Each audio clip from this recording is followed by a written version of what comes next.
জীবনে চলার পথে আমাদের উপর দিয়ে অনেক ঝড় বয়ে যায়। কখনো কখনো আমরা হতাশ হয়ে পড়ি। ভাবি কেন আমার সাথেই এমন হচ্ছে?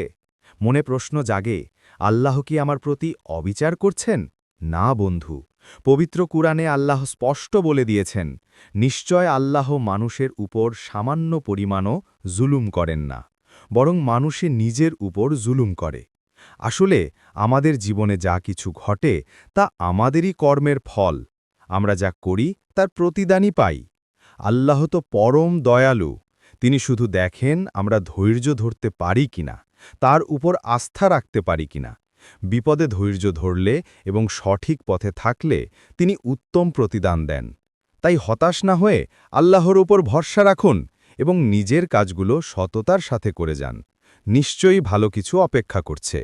ভিডিওটি দেখার জন্য ধন্যবাদ। এমন আরও সুন্দর কথা শুনতে আমাদের চ্যানেলটি সাবস্ক্রাইব করে পাশে থাকুন।